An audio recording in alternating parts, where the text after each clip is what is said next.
പണ്ട് ഒരു സുഹൃത്ത് പറഞ്ഞാണ് ഡൈവോഴ്സ് ആയിക്കാണ്ട് തിരിച്ചു പോണ്. അതായത് ഓനും പെണ്ണുങ്ങളും എങ്ങനെയായിട്ടും അഡ്ജസ്റ്റ് ചെയ്ത് പോണില്ല. അവസാനം ഇത് രണ്ടാകാൻ തീരുമാനിച്ച് പെണ്ണുങ്ങളെ പെരീക്ക് ചർച്ചക്ക് പോയി. ഇനി ഇതെങ്ങനെയായാലും ഒന്നായിട്ട് പോകില്ല, അത് ഒഴിവാക്കി തന്നാളി എന്നാ പെണ്ണ്. ഇപ്പം അങ്ങനെയാണ് പുതിയ ട്രെൻഡ്, ഒഴിവാക്കി തന്നാളി. അന്നങ്ങിയാ പറയും ഒഴിവാക്കി തന്നാളി. കാരണം സ്വന്തമായിട്ടൊരു ഗൂഗിൾ പേയും ഒരു ഇൻസ്റ്റാഗ്രാം അക്കൗണ്ട് ഉണ്ടെങ്കിൽ സ്വന്തം ജീവിക്കുക എന്നുള്ളതാണ് ഇപ്പം എല്ലാവരും വിചാരം. ഒരു ചെറിയ വരുമാനം, ഒരു ഗൂഗിൾ പേ അക്കൗണ്ട് ഉണ്ടെങ്കിൽ, ഇൻസ്റ്റാഗ്രാമിൽ ഒരു അക്കൗണ്ട് ഉണ്ടെങ്കിൽ എന്ത് ചെയ്യുക, ഇനിയിപ്പോൾ ആരും ആവശ്യമല്ല, അതുകൊണ്ട് ഒഴിവാക്കി തന്നാളി. അപ്പോൾ മൂപ്പര് ഒഴിവാക്കാൻ വേണ്ടി പെരീക്ക് പോയത്, പെണ്ണുങ്ങളെ പെരീക്ക് പോയി ചർച്ച നടന്ന് ഒഴിവാക്കി. മൂപ്പര് വലിയ വണ്ടി ഉണ്ട്, 2.5 കോടിൻ്റെ കാറിൽ വരികയാണ് സാധു, ഒറ്റയ്ക്ക് ഡ്രൈവ് ചെയ്തിട്ട് ഡൈവോഴ്സ് ആക്കിയുണ്ട്. അപ്പം അങ്ങാടിയോടെ അങ്ങനെ വരുമ്പോണ്ട് പീഡിയക്കൊലായ്മ അങ്ങനെ അണ്ണാച്ചികൾ കെട്ടിപ്പിടിച്ച് കിടക്കണം, ആണുങ്ങളും പെണ്ണുങ്ങളൊക്കെ.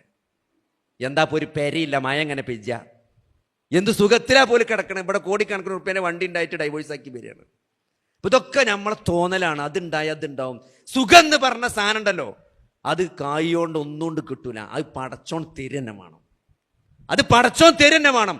അതിന് ഇങ്ങനത്തെ ഒരു മാനദണ്ഡേ അല്ല.